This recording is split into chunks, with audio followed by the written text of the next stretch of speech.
So welcome, welcome. We'll just be starting in a moment. We are just letting more people in, and we have a limited capacity of 100 people for this Zoom meeting. So for those who don't make it to the 100, they can still watch it on Facebook Live, and that's what we are doing right now. We are broadcasting on Facebook Live right this moment. So if you have friends and they need to check, so we're just checking if we are able to see. Okay.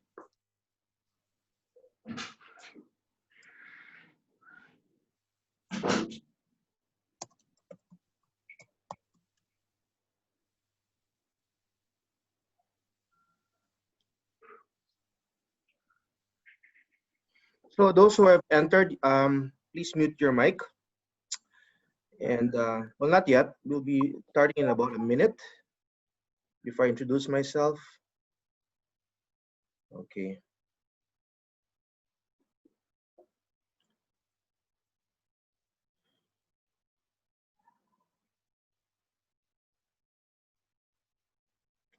Okay, so we are about to begin. Thank you for joining us.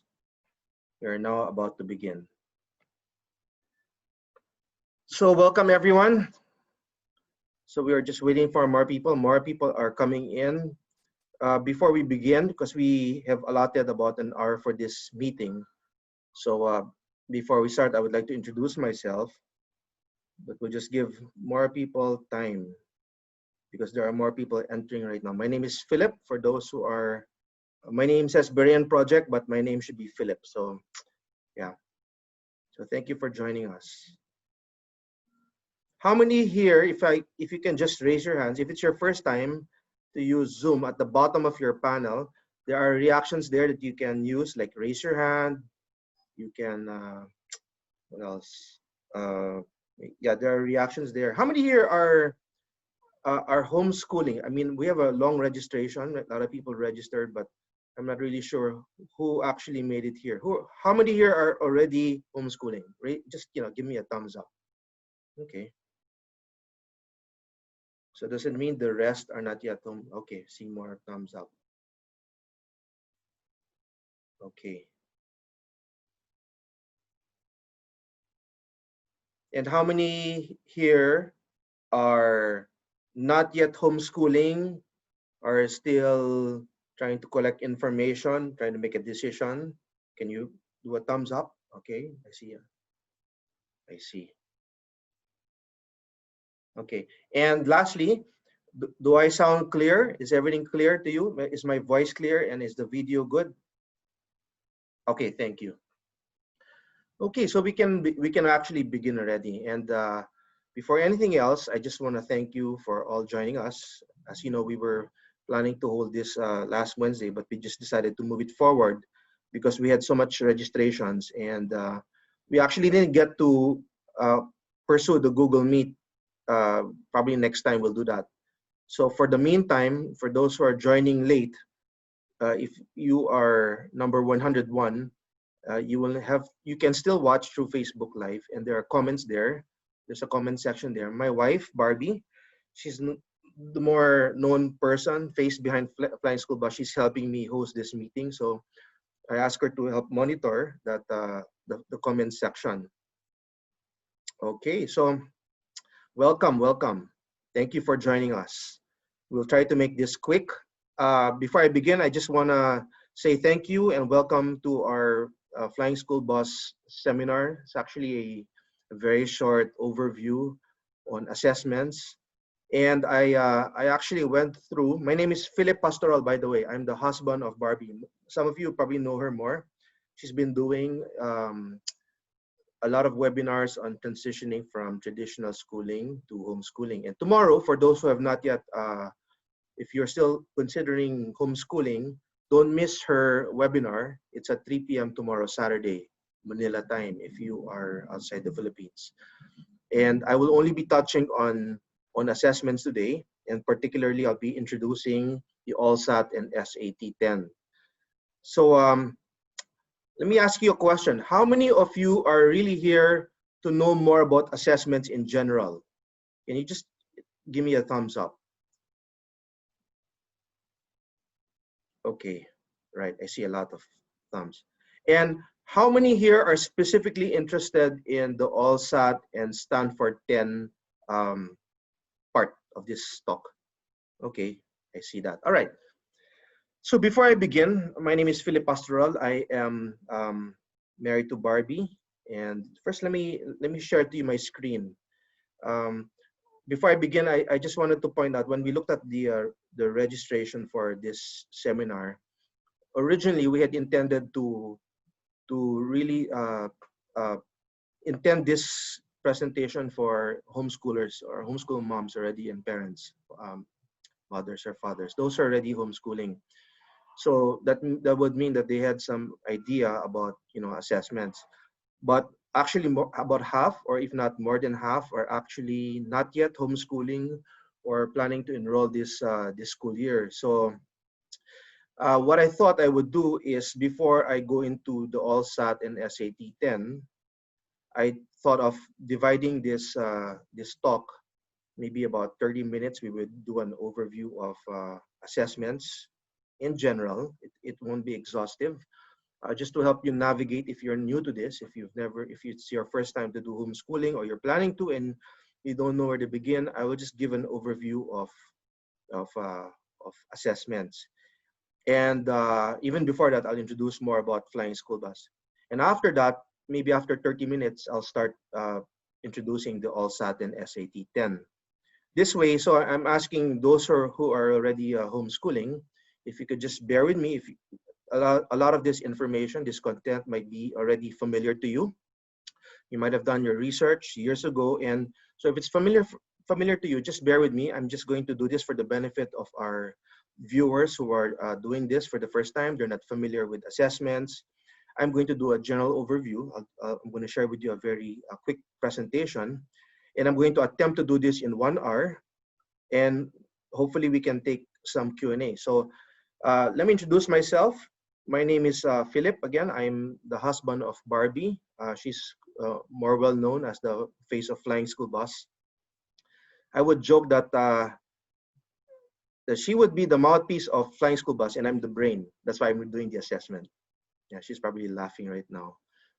I'm just kidding. So she's the one who's more vocal and more seen, and I'm the one who's behind the scenes. But today, maybe it's appropriate because I'm the one handling all the AllSat. I'm the one administering the AllSat and the SAT 10 test. In fact, tomorrow morning we have another batch who's taking the SAT 10 or Stanford 10 tests.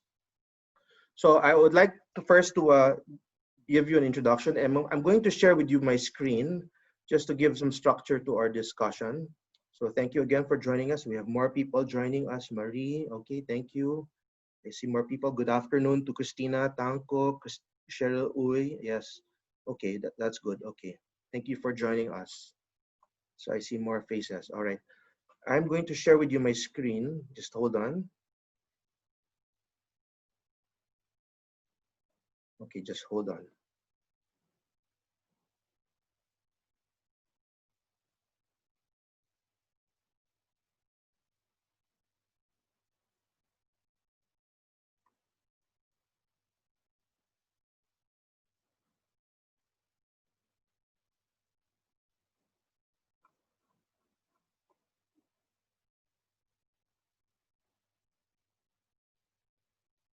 Okay, so I think I have found it, right?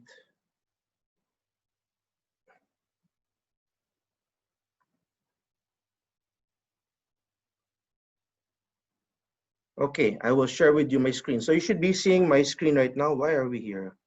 Wait, I will go all the way to the beginning. Wait, hold on for a moment. Okay.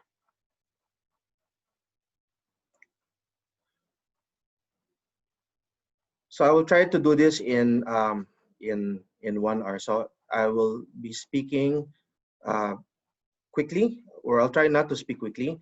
We're recording this video so it can be made available on our Facebook maybe tomorrow or this evening if possible. Also on YouTube. So the title of this talk is actually how to make assessments work in homeschooling. And as I mentioned earlier, originally I had intended that this would be for homeschool parents already homeschooling, so they they would have some idea of what assessments are like in the context of homeschooling. But when I checked the registrations, more than half are first-time homeschool parents, or they have not yet homeschooling. So I thought it might be a good idea if I somehow did an overview first of homeschooling. But before anything else, and this is our agenda for today. I'll introduce myself and more Flying School Bus. We'll also do the overview of assessments. Then I'll introduce the ALSAT and SAT 10 tests. So to see if this is for you or not. And then we'll have some Q&As at the end. So let me introduce ourselves. My name is Philip again, the husband of Barbie, who's probably more known. She's the mouthpiece of Flying School Bus. Flying School Bus is an independent homeschool co-op that aims to support the homeschool journey by fostering community, organizing activities, and helping families build meaningful relationships, first with God and then with family. So I would like to share something about myself, my wife, and our family. We are believers. We are disciples of Jesus Christ. We're all followers of Christ. We started homeschooling about 6 years ago, and for many reasons. And if you want to know more about the background behind that, watch my wife's webinar tomorrow, 3 p.m. Saturday, June 27, transitioning from traditional homeschool to homeschool life. So she gives a lot more detail. But we started about 6 years ago, and it started out with field trips. They were doing field trips. Eventually, our field trips grew, and we ended up doing community meetings, having co-op meetings once a week. And, it became like it is a ministry to us. So Flying School Bus is a ministry to my family. And after 6 years of doing this, we really enjoy just connecting with families and helping those, especially the new ones, with their homeschool journey. And yes, it is a journey. And so that's the overview of the background of Flying School Bus. My wife and I'm a missionary. I'm a full-time missionary. And once upon a time, I was, in the business sector. So just a little overview as an entrepreneur, a technology entrepreneur. So my wife's also working right now. So we have balanced homeschooling with our ministry work. Okay. So for those who are entering, just please mute your mic. So Flying School Bus, we've become known for not only for the field trips, but also trying to create communities like the homeschool co-op. And now with this pandemic that's ongoing, we are now in the process of setting up and launching our virtual co-op. It'll be a place where families, homeschool families, and hopefully even the elder students, kids, can come together, exchange information, crowdsource, shared insights, exchange information on free stuff. One thing we've learned in this homeschooling journey is that if you really do your research and you really make tiyaga in doing your trying to find out about, you'll be able to do it almost at very low cost, from curriculum to content and a lot of things. And that's why we want to set up the community, because when people start exchanging notes, and of course, it's not just about the information side, but bearing each other's burdens, homeschooling becomes much easier. So enough said, I'm going to jump in quickly to our presentation. I'm going to give you an overview of assessments. For those who joined, if you're already homeschooling, you probably already know some of this. But if you're new, this may help give you some structure into understanding the nature of assessments and the different kinds of assessments, more or less how to navigate this area of assessments. Because many parents who go into homeschooling, often when they're new, they come with a lot of anxieties, a lot of worries, and some people don't even make it to the homeschooling, the jump into homeschooling, because when other people ask them, "Are you going to go to homeschooling?" there are reactions like, "What? You're going to go into homeschooling?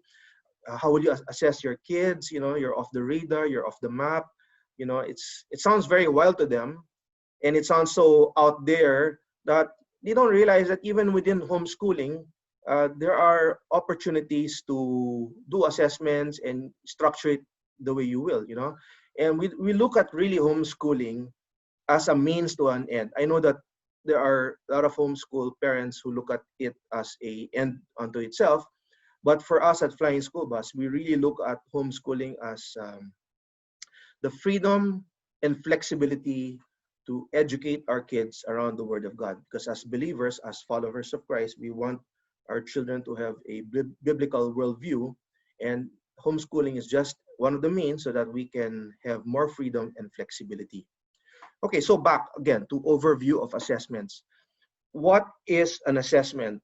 So if you are new to this, a lot of people associate assessment as like the grade that they get maybe on a quiz, on a report card. Uh, a lot of us, including myself, I think we're the product of traditional schools. We have been to classrooms where there are 40, maybe even 50 students in a class and one teacher. So you know what I'm talking about.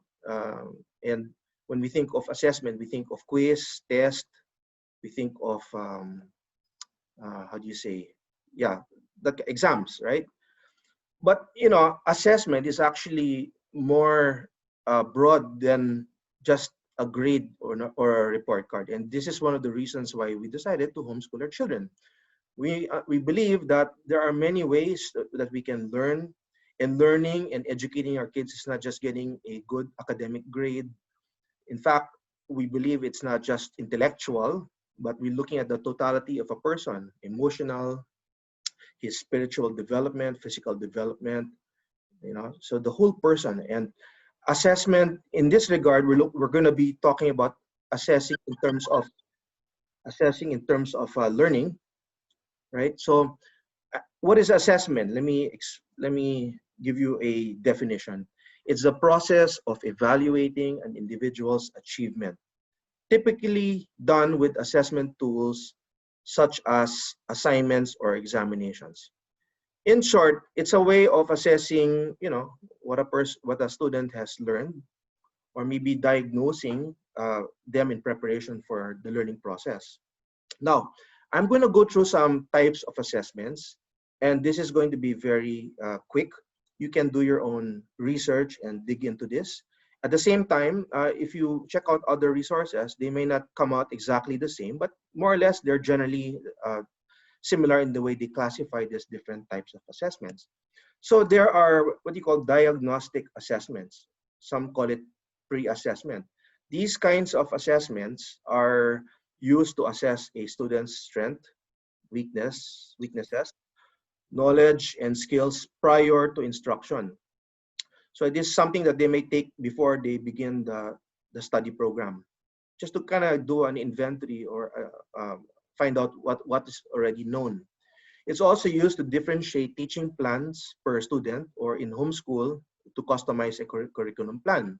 So we think of assessment normally as something that happens at the end of a study period, but in this case, it's something that happens even before you begin, so that you can plan your curriculum. We also have universal screeners. Universal screeners are something, we call it something that you would used to assess a specific skill or ability. Just hold on. Just a sec. Okay. Can you hold on for a moment? I'm getting a call. Okay. So universal screeners are assessments that are used to assess a specific skill or ability, and they may be sensory, behavioral, developmental, or academic or cognitive ability. An example of that is the ALSAT, and we're going to touch on that later on. Then you have formative tests. And this test, I think, for many of you who are already into schooling, this is probably the most common form of test that you are familiar with. These tests assess a student's performance during instruction and usually occurs regularly throughout the instruction process.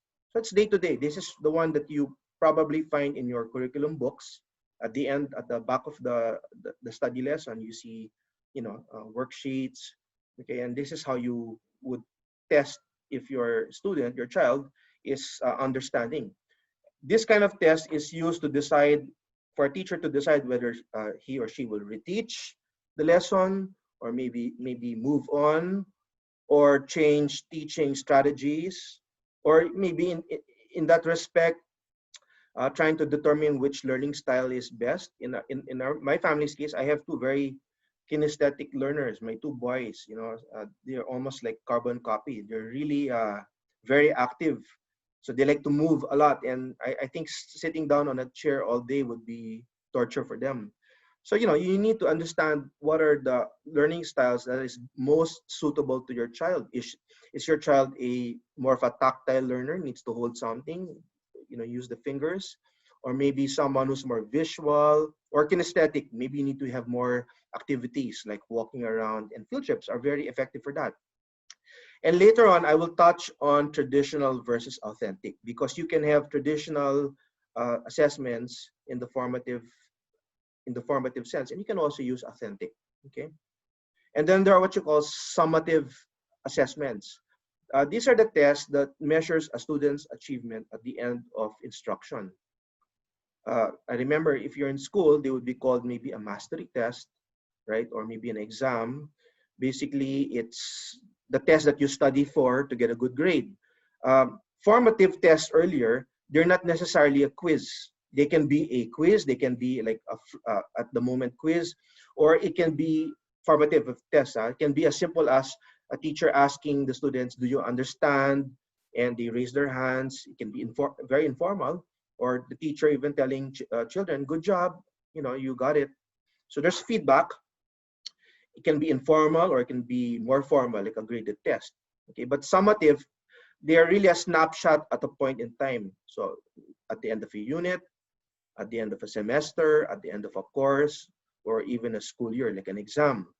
And usually this test is to help the teacher decide whether a student can advance in a course or even in a grade level. So before the teacher moves on to a new course or new subject matter, maybe he wants to do a summative test to see if they can be promoted to that, especially in math, where there are lessons that if you don't kind of master or understand the previous ones, the succeeding ones become more difficult, right?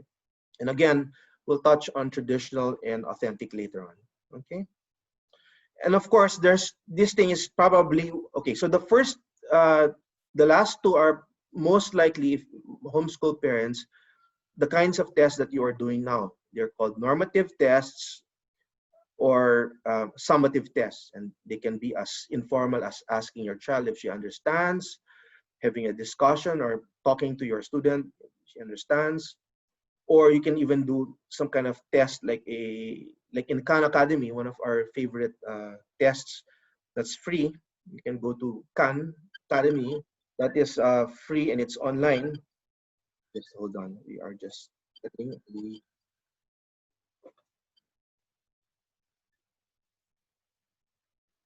okay, sorry about that. All right, where was I? Yeah. Khan Academy, there are free assessments at the back that you can use, and it's free, and there are a lot of free assessment, normative and summative tests. Norm reference. This is a test that compares a student's performance against other students. Okay, so if you've been to college, like I think it was in America, it's called the SAT 10. Here, I think we call it the entrance examination test. These are tests that compare you or a student against another, a broader population, and they're usually used in admissions, in maybe if you're applying for a school, so there's some competition going on and they need to compare. So that's a norm reference. And by the way, that's what the Stanford 10 test that I'm going to introduce to you later on is all about. It's a norm reference test, and it's also a summative test. And then we have the criterion reference assessment. It measures a student's performance against a goal, specific, objective, or standard. Okay, so in other words, you're using criteria to assess learning. And of course, you have this is the last. I think it's called an interim benchmark.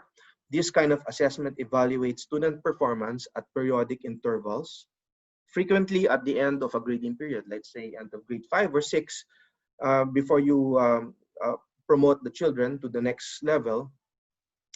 You want to see first if they have, how well they've done in the previous one. This can predict a student's performance on end of the year summative assessments. Okay, let me just stop for a moment. Here in Flying School Bus, we believe that one advantage of homeschooling is that it recognizes the reality that not all children, they don't develop their cognitive functions at the same time. And that's the problem, I think, with the K-12 system, is that some kids are probably developing on reasoning much faster than others, and others maybe on verbal and less on math, others on math. So it's not always the same. And the thing with the K-12 system is that it's forced to move children into every grade level at the same time, even if they're not yet ready. And that does not reflect the reality of how our brains develop. It doesn't mean that a child who is lagging behind is inferior in his intellectual capacity. It just means that there are different phases of brain development. And there's enough researchers have discovered that, and yet the K-12 system is an outdated, the boxing of grade levels is kind of outdated and does not factor in that reality. So when you move children too fast, some are still developing their brain in certain areas like verbal or maybe in the math area. There's a lot of stress and anxiety both for the student and even the teacher, right? And on the flip side of it, you may have children who have been gifted and they can go ahead. And we've seen homeschool kids who are maybe grade 8 or 9 but already doing college math. And with homeschooling, you can go ahead in that respect and maybe stay at grade 9 on the reading or English and other subjects. But if you can do college already, you can go ahead. So that's one advantage of homeschooling. There's that flexibility to customize the curriculum and the study plan around a child's performance. Okay, so why assessments? Okay, this is again an overview. Firstly, it can be a diagnostic. It can be used to assess what a student knows. How well does a student learn? So the diagnostic is like your stock knowledge, what you know already, and from there you can determine what to teach and fill in the gaps. Can be also used to know how fast or how quick a student learned. Now, some students, they may learn quicker in some areas, maybe in math, maybe slower in language, and vice versa, right? It's also used to determine a student's needs and what has to be taught. So that's diagnostic. It's like looking for gaps so that you can tailor a plan.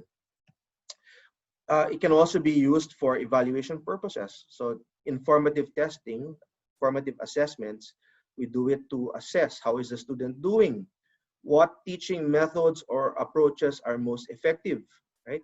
Or what changes or modifications to a lesson are needed to help a student. So, evaluate and informative testing and even summative testing, that's an ongoing thing.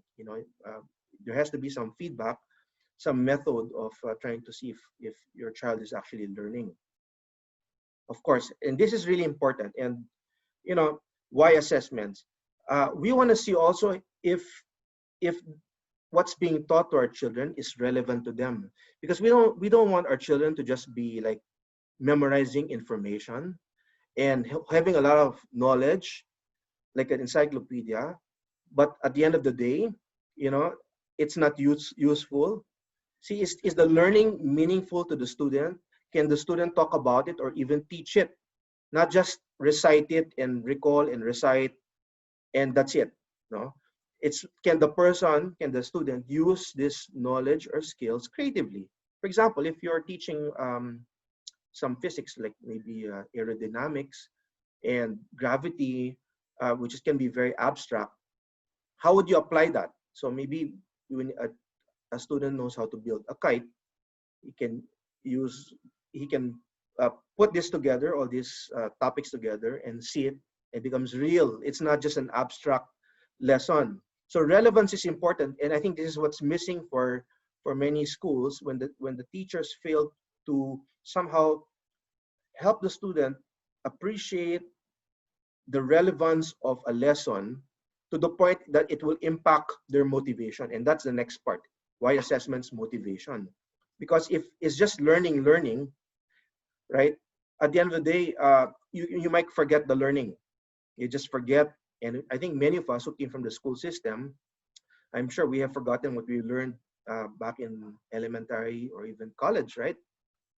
And the motivation is really important because it takes the student from just trying to cope and just aim for a high grade to actually, I can learn, and even improving. I can learn, learning how to learn, how to become a better learner, to the point that a student can now say that now that I know how I'm doing through the assessments, I can do better. And ultimately, if a student is somehow able to relate the learning to a future, desired future, like a career or something, a dream, they can come to the point where they can say, I know how it relates to my desired future, so I will master this. So they can connect today's learning with the future. And that's something we do in the field trips that we host. When we go to, for example, the plants, like the factories, we would show and ask the kids, okay, what kind of career paths, careers were used to build this plant? And then we talk about the engineers, and maybe the nutritionists. And we went to the Jollibee plant or the Gardenia plant. And from there, you can kind of go down what are the building blocks of math and science and nutrition, chemistry. And suddenly kids would begin to see, oh, all these things I'm learning how can relate to some future role that I can be. If I'm going to be a pilot, I need to know some math. I need to know some science. You know what I'm saying? So these are just examples of, I would say, assessments are really useful when they're able to, assess relevance and the motivation of a child, not just stuck learning just to get a good grade. Okay, so I'm going to shift a bit to traditional versus authentic assessments. Let me just check. Okay, so traditional authentic assessments, there are assessments that can be done the traditional way, like the most common traditional way are like paper, pen, and the quizzes are paper tests are issued, and kids would just and yeah, you can learn something from that, but I think we've learned, researchers have learned that there are limitations to traditional assessment and authentic assessments. You know what, I've prepared actually a video for you, and I'd rather that you watch this 2 video to get a sense of what authentic assessments are. So I'm going to play this. This is around very short video. It's about 3 minutes.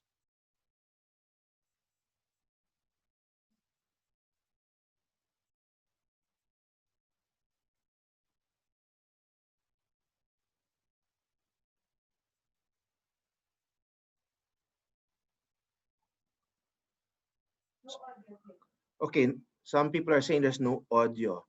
Can you hold on? Why is there no audio? Okay, maybe what I'll do is I will just post this on the link on the chat page so you can watch it. And I'm gonna just describe what I wanted to share. And if I can just access the chat page. Okay, hold on.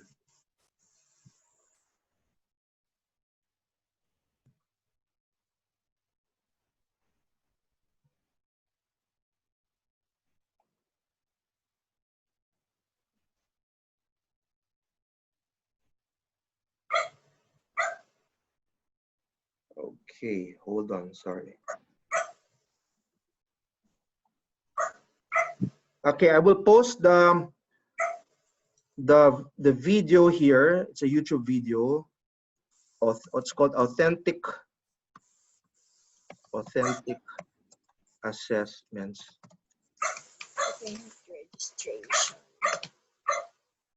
Okay, I hear some dogs barking. That's awesome. Oops, I sent it to a privately. I will send. Hold on. Here you go. So if you can watch this on your own time, it gives you an idea of what authentic assessments are. So we get used to assessments that are authentic, and just hold on. I'm looking for my presentation. Where did it go?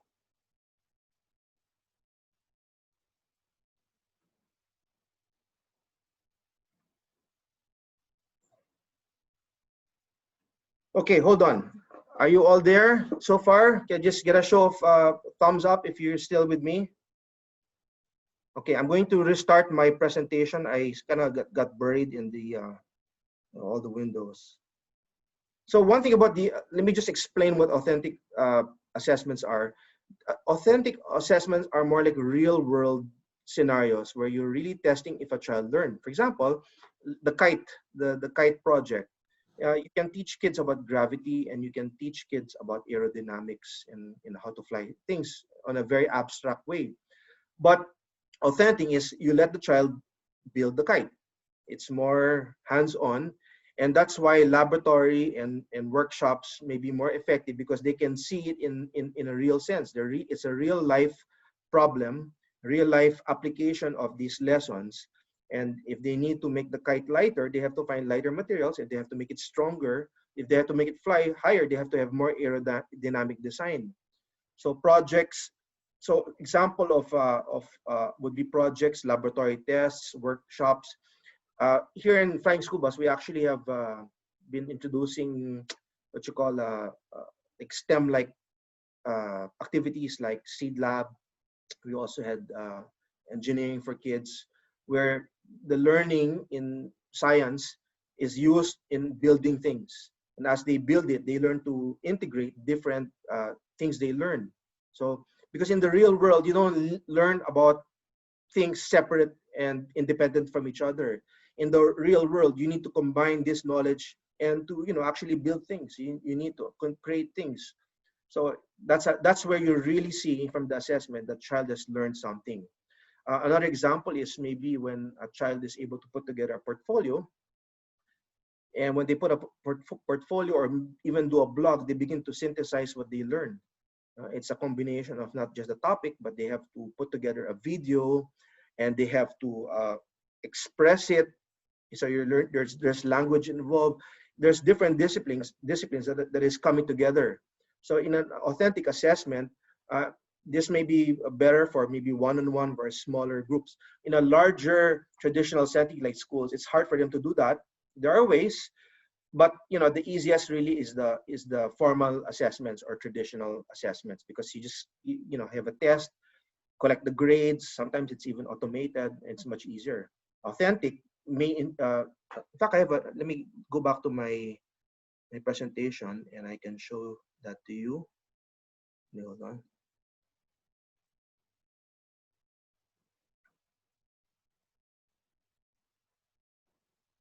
Okay.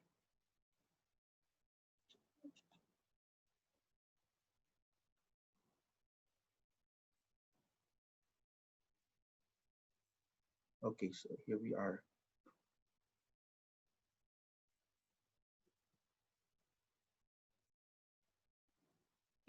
Oops.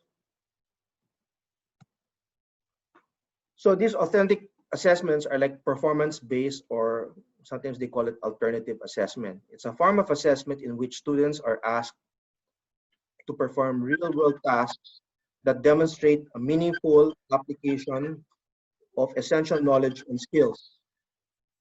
Okay, could you hold on for a moment?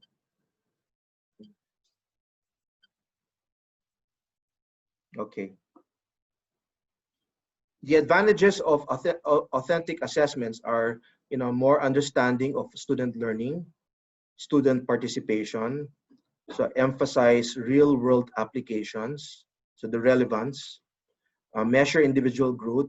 So you can also, build collaboration. So when you do STEM projects like in our Seed lab tests or the engineering for kids, there's collaboration, there's critical thinking, there's presentations going on, communication skills. So it's real world. It's not something abstract where they learn about things in an isolated fashion, but they bring it together. And as kids, have to think about it, synthesize and analyze and evaluate, there's real learning going on. So that's an example of authentic assessments.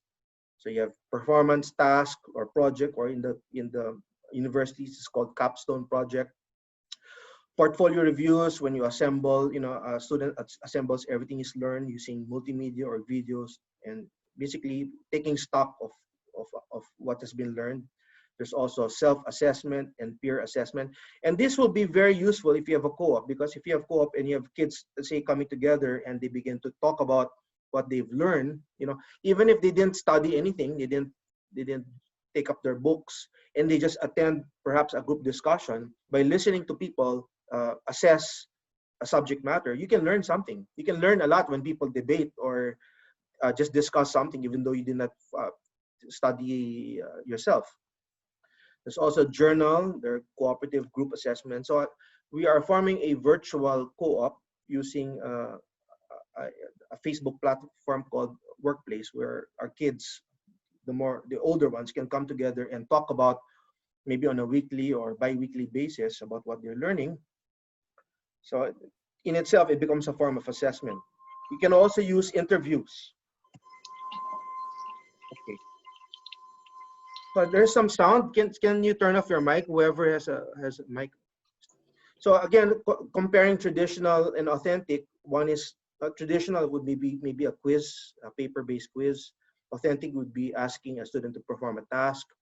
One is contrived. The authentic is real life scenarios, building something, constructing something. Traditional assessments tend to be teacher structured, but maybe in authentic, it can be student driven or student structured. Maybe we ask the student, okay, what should we learn, and how will I know that you're learning? How will I grade you? And can even ask your kids, how will I know that you've learned? What should you be able to do? And you let them participate. So it can be student driven. In traditional, it can be indirect evidence. In authentic, the fact that they're able to build a kite tells me that there is some real learning going on. It's direct. Okay, we get to the midsection part. This is the 5 practical strategies on using assessments. One, from what we learned, you can integrate assessments into your curriculum planning from the very beginning. Some parents may think of assessments as something that occurs at the end of a study period, like a quarter or semester. And that may work for summative and even formative tests. But what we're saying is that even at the beginning, you can use assessments for diagnostic purposes, right? The ALLSAT, for example, will help determine the cognitive and reasoning ability of a child to take on a course of study. Or if they're entering a new grade, kaya ba? Okay, here's a practical idea. If I'm going to invest in grade 5, should I invest in grade 5 material, which can cost thousands, or should I maybe take the assessment test and focus first on grade 4 and master it? So, that's one practical example. Let assessments influence your pace, not the other way around. Because sometimes we unduly put so much stress on the children, the students, and the teachers. It turns out that they are not yet ready for the next level, or maybe the students have not mastered a prior test. So assessments can somehow help influence the pace, rather than hammering both the teacher and the child, and that can cause a lot of stress. So let assessments somehow influence the pace rather than move too fast. Sometimes we need to slow down and be flexible. Maybe just take more time in maybe mastering a lesson in math before you proceed, because if you move forward and you have not built on that foundation, it can cause a lot of stress and unneeded, pressure. Another strategy you can utilize is a mix of assessments. And that's why I wanted to bring up authentic assessments. We're so used to paper-based assessments, looking at the back of the book and just going through that, when you can simply, even talk about, with your child, your student, and ask them to, explain what they've learned in their own understanding, maybe simplify what they've understood, or maybe express it in their own words. So there are many ways. These are samples of informal assessments, or you can ask them to create or build something, or even write an essay, or turn it into a blog or anything. So mix it. And later on, we're going to talk about the ALLSAT and the SAT-10 as another tool that you can add to the mix of assessments. Another strategy you can do is, as I earlier mentioned, use authentic assessments. So if you're not using authentic assessments, and you can do a lot of research on this, just check out YouTube. There's a lot of examples of authentic assessments there. For those who are new to homeschooling, or and we got used to maybe a paper-based test, and now's the time to really consider other forms of learning and other forms of assessment, and this is one of them, authentic assessments. And lastly, you might want to even involve your student, your child, in designing assessments. For example, you can talk to your child and say, this is what we're going to learn. How will I know at the end of the week that you've learned it? And they can make suggestions. Child can say, okay, I should be able to say this, or teach that, or build this, or write a letter, an essay on that.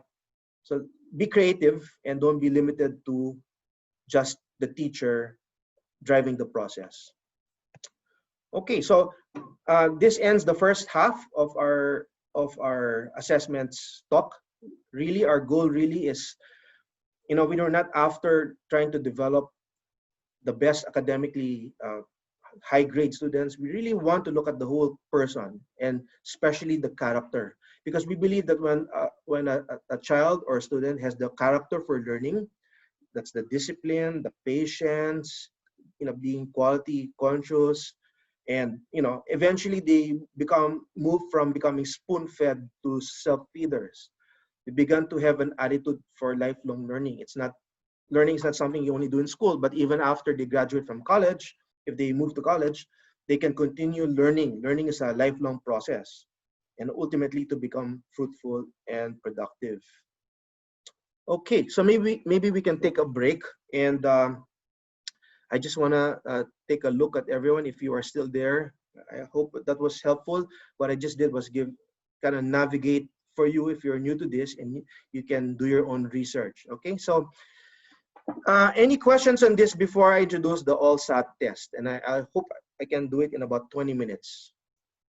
Any questions about the, okay, so I'm going to move over and start. We're just going to go ahead, and I'm going to explain these tests which are being offered by Flying School Bus. We do this for our homeschool community, and it really is for a homeschool call, but sometimes we open it to more people because whether I do 20 or 30, it's usually the same effort. So we would open it to guests, mean to say they're not part of our homeschool co-op. And so I'll talk more about that at the end. But right now, I'm just going to introduce what the ALLSAT and the SAT or Stanford test is. Okay, so let me go back to my screen. So earlier, you understood that there are different kinds of tests. And I think most of what you had in mind was actually the formative and the summative tests. You might have been doing some diagnostic tests, that's okay. But what we have in mind really here is something that you could possibly add to the mix of your tests. Now, again, as a caveat, we at Flying School Bus, while we think testing is important, we really encourage more other forms of testing, like authentic testing, because in the school system where standardized testing is the norm, it has its limitations. When you're handling kids of 40 to 50 in a class, and the only way to assess them altogether would be some standardized tests. But if you're doing one-on-one, or you're teaching 2 or 3 kids, you have more time to do interviews, more time to talk to them, more time to do customized assessments, like authentic assessments. But the ALLSAT 8 and the Stanford test, these are standardized tests, and they have a purpose. Let me start first with the ALLSAT test. Okay, so I will start with the ALLSAT test. The ALLSAT test is called the Otis Lennon School Ability Test. I won't give you details, just an overview, because you can read the details in our website, flyingschoolbus.ph. The Otis Lennon School Ability Test is published by Pearson in the US. It is a multiple choice test commonly used in the US to identify gifted children. So the reason why they want to do this is because if children are gifted in some areas, they want to enhance or tailor perhaps the curriculum to recognize that giftedness. So if a child is very good in math, they can perhaps uh, design the curriculum study plan to be more aggressive, right? At the same time, it's also used as a tool for admission into schools and programs. Now, for our homeschool purposes, we don't really see it that way, and I'll show you how you can use it. Yes, you can use it to identify gifted students, okay, but we won't say that you can use it to identify failing students. We don't believe that, because like we said earlier, we know and understand that the cognitive development of children vary. Some may be late bloomers, others they start early, right? And while the OSAT can help you identify gifted students, it can also kind of help you be more patient if your student, for example, is still developing, catching up. Give the time the brain to catch up, right? Instead of forcing them into a program or a study course, like a certain lesson in math, and it turns out they're not yet ready, you can slow down, take it easy, and know that nature is taking its course, right? So that's in the abroad, and I don't know about here, but it's used for admission to schools because it has a competitive nature. They, schools, especially the elite top schools, they want to get the best kids, and we also know that's got a limited. You may get the best academically, but we know that IQ, or is not the only way to evaluate a child or a person. Eventually, there are other factors. So the OSAT is comprised of both verbal and non-verbal questions. It measures a student's ability to cope with school learning tasks. In all, there are about 21 different question types, 21 types of questions on the OSAT. On the test itself, the students will need to follow directions, detect likenesses and differences, recall words and numbers, classify items, establish sequences, solve math problems, and complete analogies. So there's a lot of skills that they are trying to see if a child is ready for a level of academic learning. It is used specifically to measure abilities related to success in schools, testing critical thinking and reasoning skills. It's also intended to test memory, speed of thought, and ability to see relationship and patterns. So practically, it's like if you have this test, and no, let's just say you didn't do the test and you start a study program and curriculum, and along the way, you begin to think that your child is slow or opposite, too fast, very fast. This test could give you some advanced awareness so that you don't, maybe invest too soon lots of money on curriculum that a child is not yet ready. Maybe you want to spend more time on the previous level. Okay, and I'm not talking in terms of grade 3, 4, and 5, because the way the brain works, a child may go ahead in maybe language or reading, right, in a certain grade level, but maybe lag behind in math, right? So again, that's where the problem with the grade leveling in the K-12 system.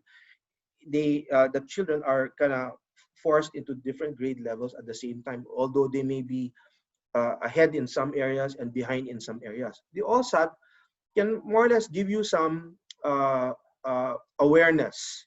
I won't say you really need it, but it can be helpful. And really, not all tests should not be taken in isolation. You should never depend on one test alone. I think you can rely on different tests and through discernment and your own intuition, because you will be using intuition even without all these tests, even without taking formative tests and summative tests. As you talk to your child, as you study with them, even your intuition's working. You'll be able to see that, yeah, from either they're falling asleep or they're really stimulated by the lesson. You can tell that there's something going on.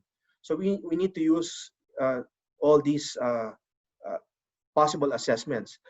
The AllSat 8 is now available online, and we have been offering this online. It's about 2 to 3 hours taken on a given day, and all you need really is a browser that needs to be downloaded from Pearson. it's got about 68 to 72 questions depending on the grade level. So I think grade 3, grade 4, it's about 68. And as you go higher grade, it goes up to 72. It's self-paced. When a student enters the test, they can finish at their own pace. This is opposed, of course, to the paper and pencil tests, which are more prevalent abroad, where the hundreds or even thousands of students take it. They go to a place like a school.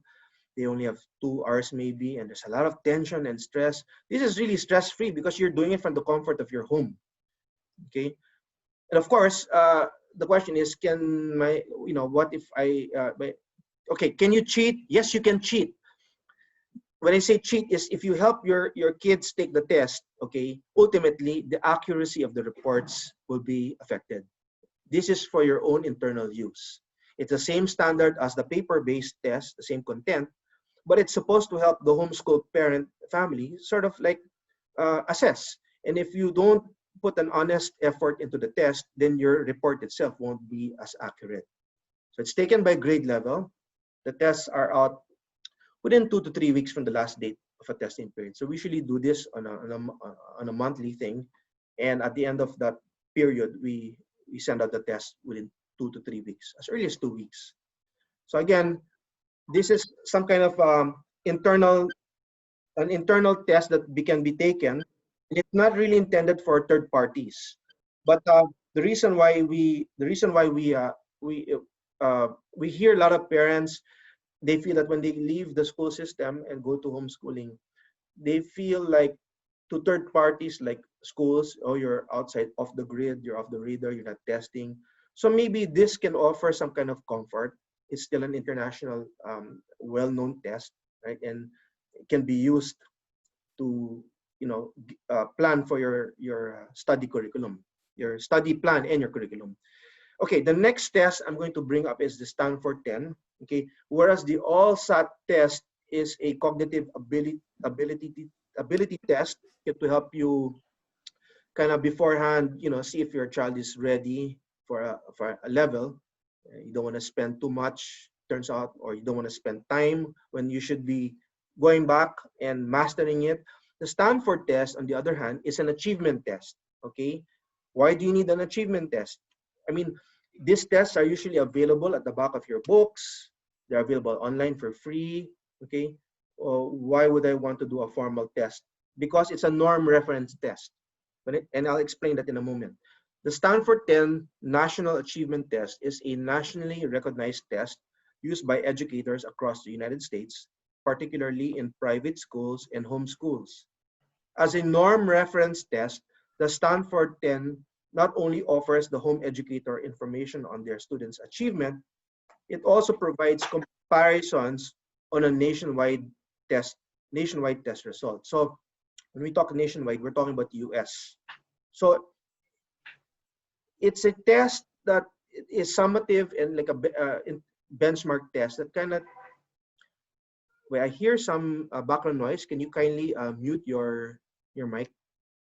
So this test is more of comparative. If you want some peace of mind and you want to know, if your child is doing well achievement-wise, this one kind of gives you some comparison against the US population. When we do the test, I think we're using the 2018 private schools. So we are comparing against private schools in the US. One reason why we're doing it at Flying School Bus, we're also trying to develop some data about the homeschool sector statistically, so that we can have more some data so that we can show the depth ed that homeschoolers are if not even doing better than even the US population in general. The online test will cover the following subjects: language, mathematics problem solving, depending on the grade level, mathematics procedure, reading comprehension, and reading vocabulary. So depending on the grade level, like language is all grades, mathematics is only grade 9 to 12. Okay. You don't need to copy this. We will make this video available.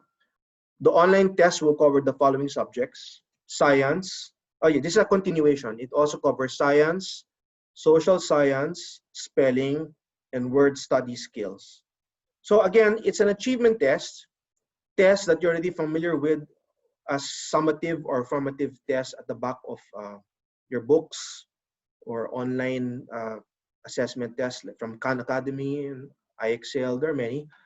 But what it does is that it compares against the US population. So it's a norm reference test. And again, in abroad, they use it for admissions into maybe schools, especially those with very competitive admissions requirements.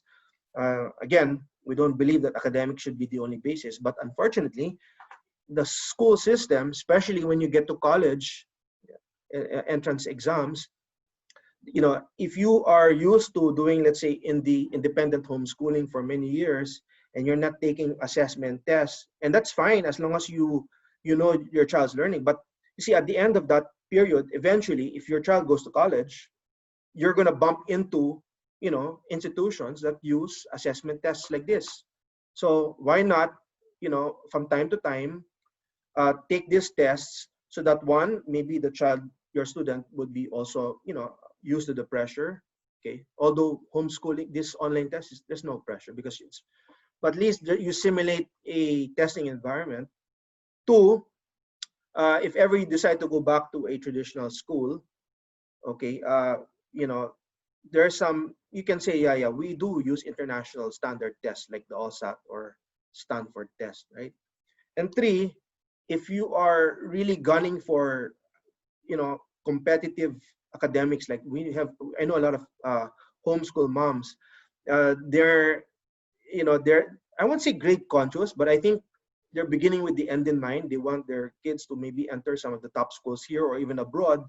So they want to see how their kids are doing against the potential competition in the future. So, and I'll show you in a while what these reports look like. I'll just finish this. So this is an online test. It's about 4 to 5 hours, taken online via a browser, the same browser, downloaded from Pearson. It's self-paced, and the tests are out within weeks. The paper-based tests are out in months. Okay, what I'm going to do right now is I'm going to show you samples of these test reports, what they look like, okay? The ALSAT test is only 1 page. The SAT-10 or Stanford test has about 3 tests, and I'm going to show you right now. I'm going to screen share.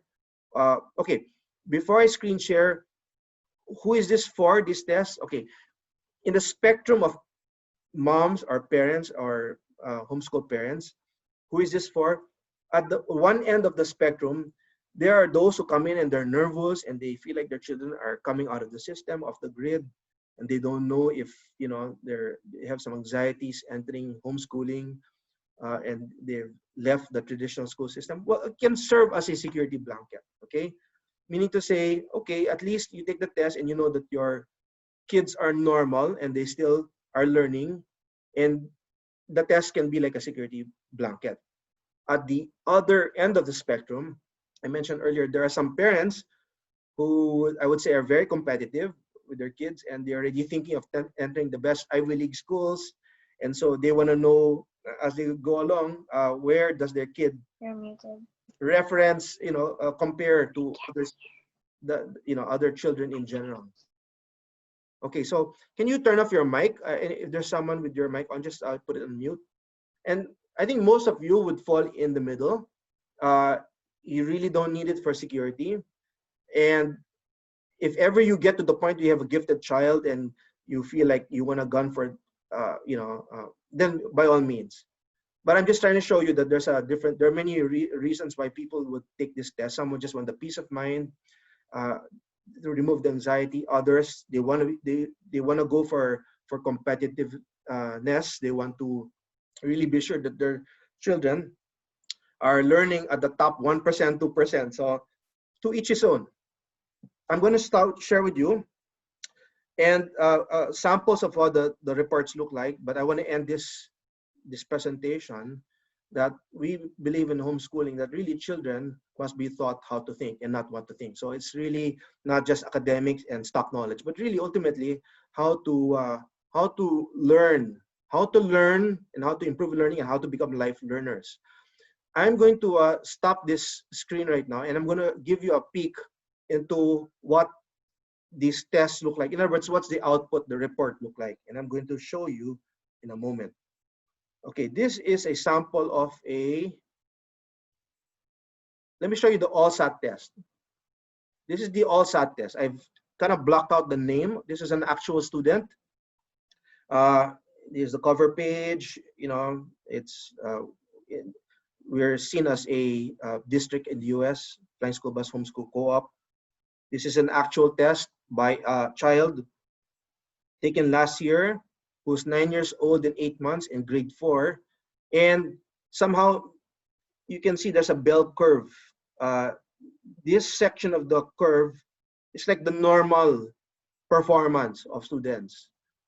And based on the ALSAT, and you can see more details on the lower left section, you can see in the graph that the child is exceeding 120 already. He's outside. When you're on the right side, that means you're already exceptional. I understand gifted students are beyond 130.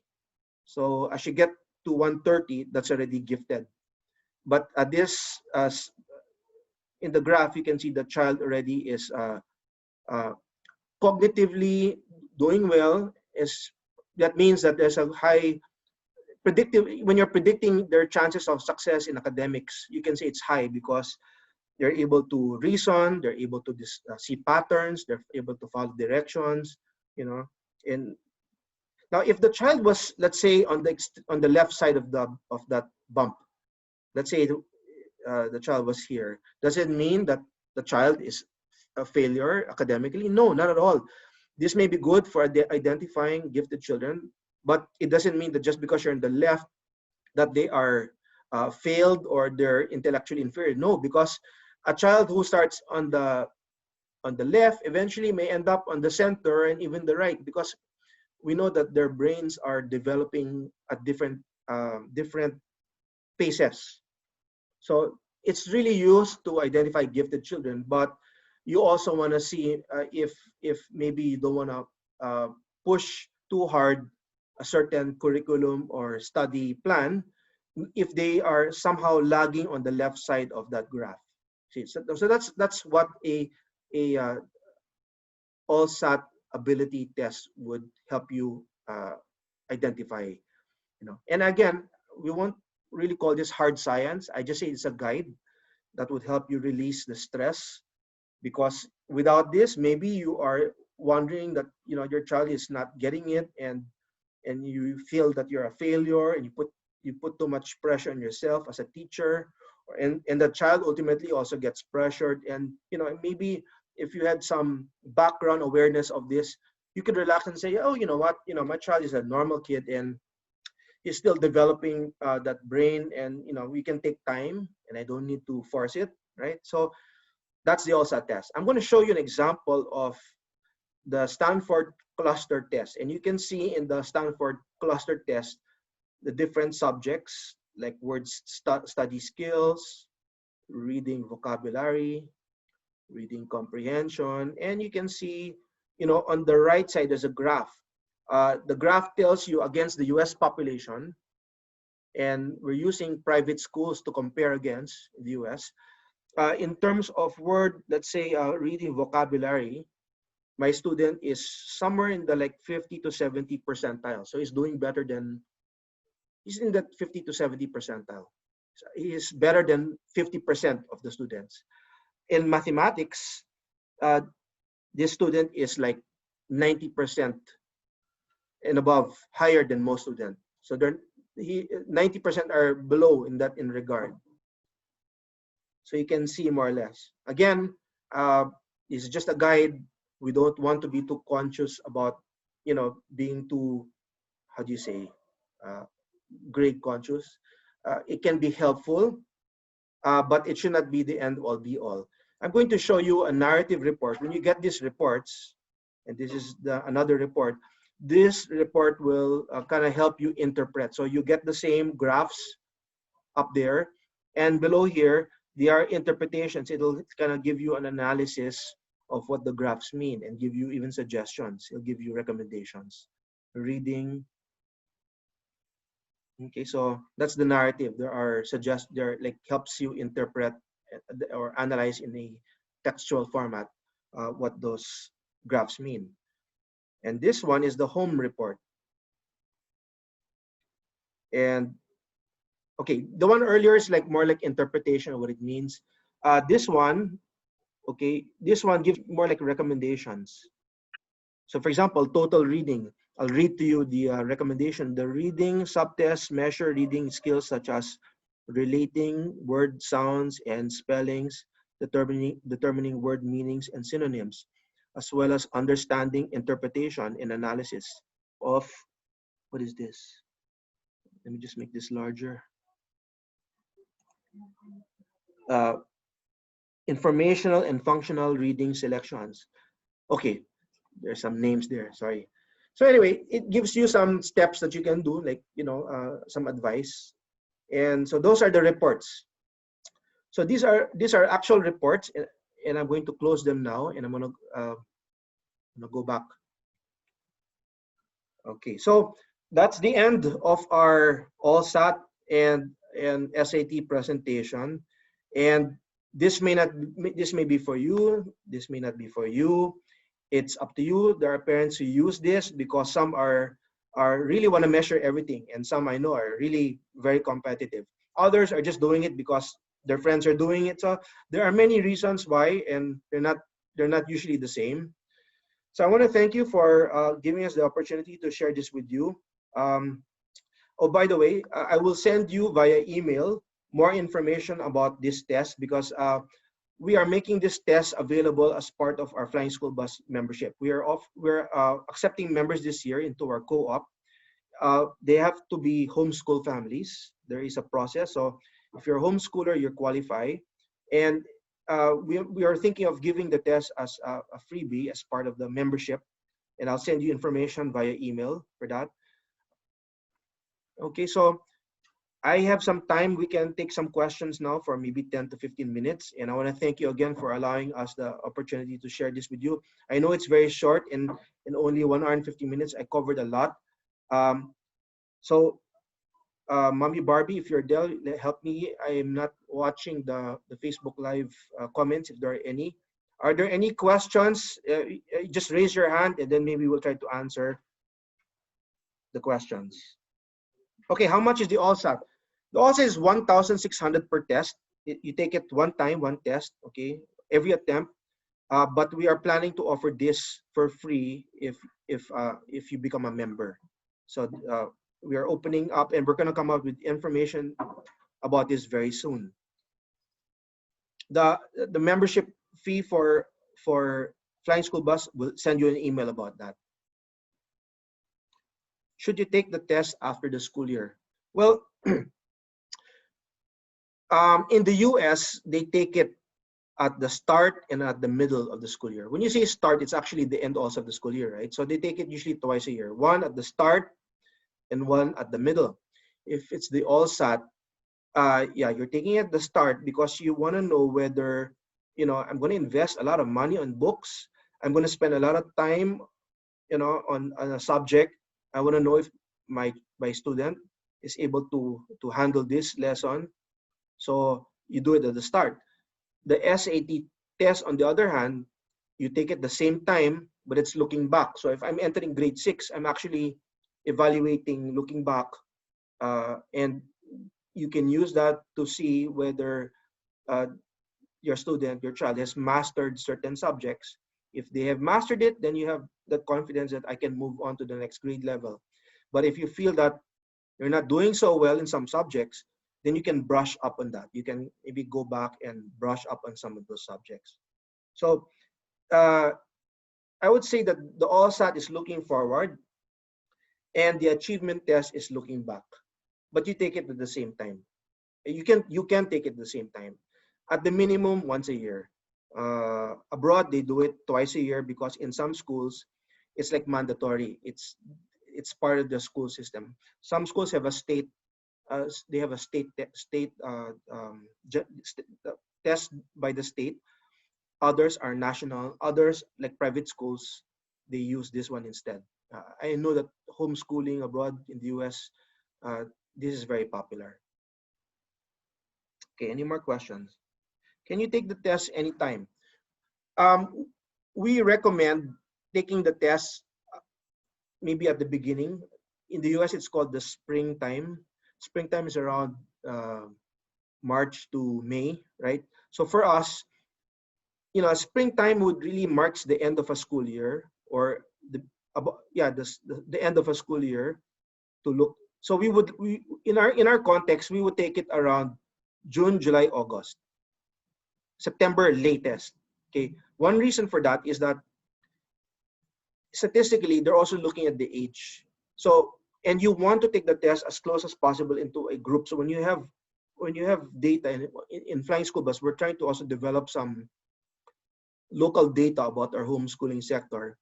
If they're taken more or less together in the same period, there's more, you can do more comparative,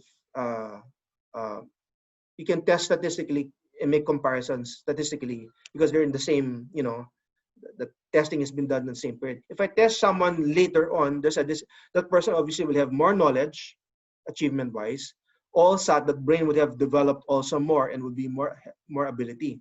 So as much as possible, we started at the start of the school year, okay, which is also the same as like as testing backwards for achievement, or at the middle of the school year. So we say middle would be maybe around January, or around November, December, January.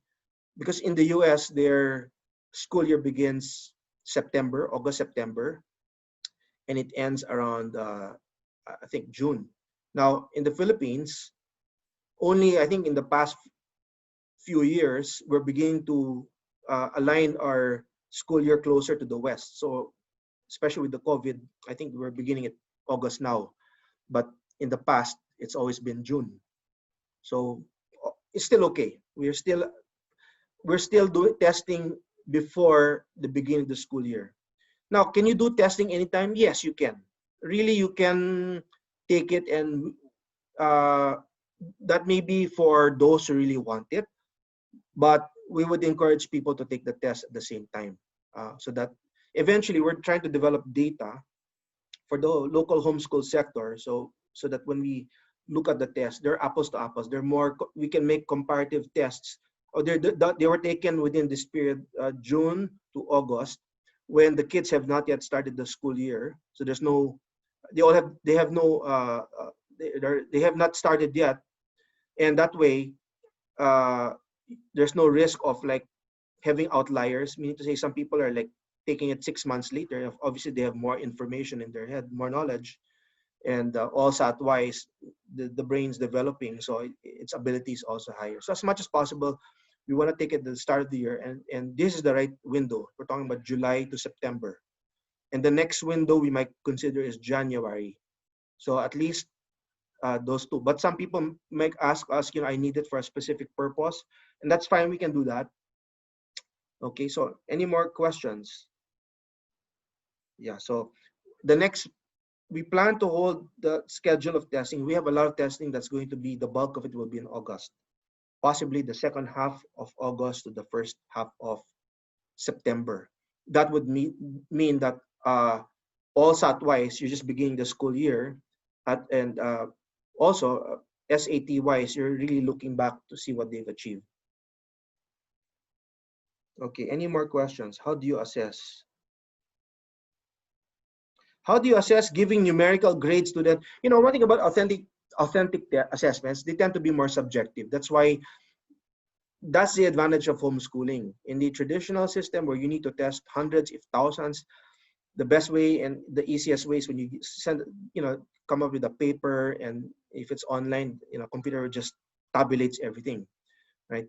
Essays are more difficult because they have to be read, interviews, and one-on-one. That's something as a parent, as your parent/teacher is able to do. You can do more of authentic testing because you have less, you're only handling your children.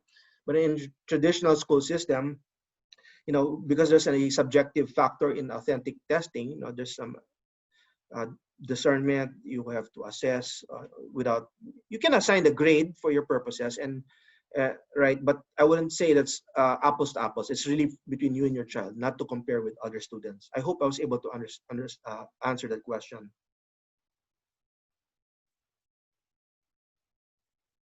Okay, let me just read some.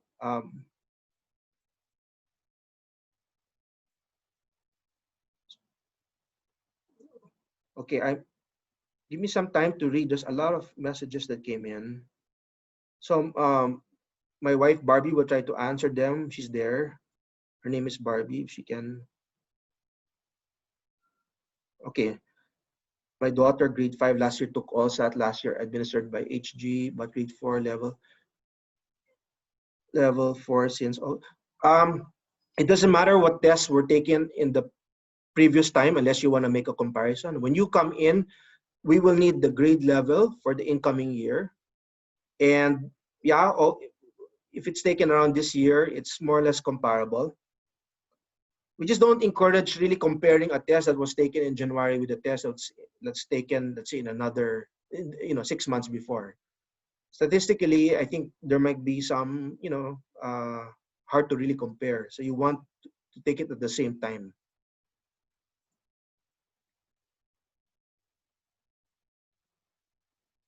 Penyel, our homeschool provider, should we be member of Flying School Bus first? Okay. Yes, we have a program with Flying School Bus and Penyel where first time new enrollees with Penyel can join through Flying School Bus. But the question here is if you're already with Penyel, can you be a member of Flying School Bus? So for those who are not familiar, we just launched a joint program with Penyel Integrated Christian Academy, where if you enroll through Flying School Bus to Penyel, it's like joint, you become a member of the Flying School Bus Co-op. And we're also giving out for that group a free ALSAT test if they enroll by a certain time. I think my wife said July 30. I'm not really sure. But if you are already enrolled, you would need to join us separately, and we are coming out with a special membership fee for Penyel. So just wait for that, and we're coming out because we have so many inquiries from Penyel School that they would like to be a member, but they're already with Penyel. So yes, we will have a special deal kind of to accommodate that group. So let me read some more.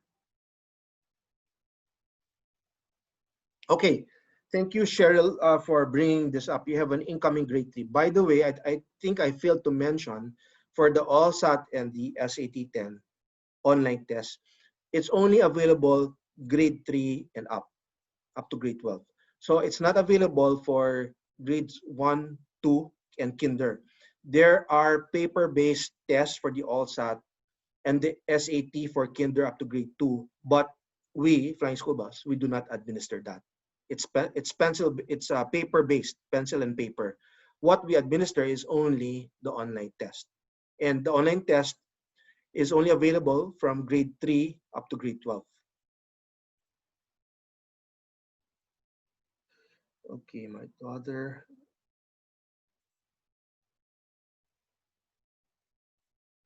So I am reading some more. Hold on. Okay, so someone asked, is it grade 1 up? Grade 1 and up? Okay, I answered that. So we only have tests that are available for grade 3 and up. There might be some other organizations that administer the test for paper-based. I do not know. You'll have to find out.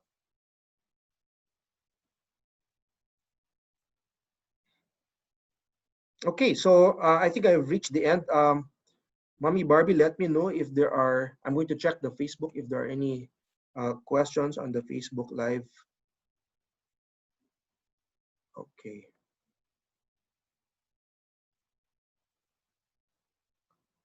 So, okay. So with that, wait, someone from Facebook asked, Christine Carl Rana, hi, how about grade 11? Yes, the tests are all the way from up to grade 12. Okay, so are there any more questions? And before we end this, thank you for joining us. Any last questions before we end this talk seminar? And I'll be sending via email for all those who registered for this email more information about the ALLSAT. And you can also go, I'll send you the links to our website. There are links there to the ALLSAT and SAT or Stanford 10 test.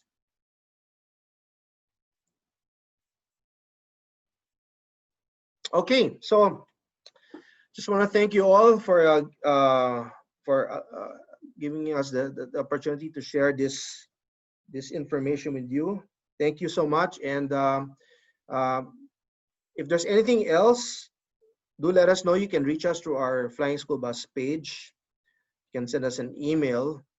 And this video we will make available through YouTube and Flying School Bus also.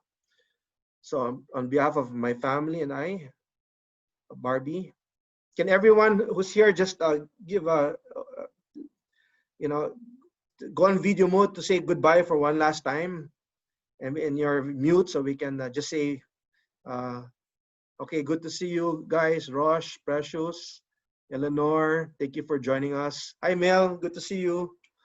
All right, and Celestine, Edwin, Shay, Sheena, and Leslie. Okay, thank you so much. I hope this was useful in whatever way can help you. Okay, so God bless you and take care. See you soon. Bye-bye.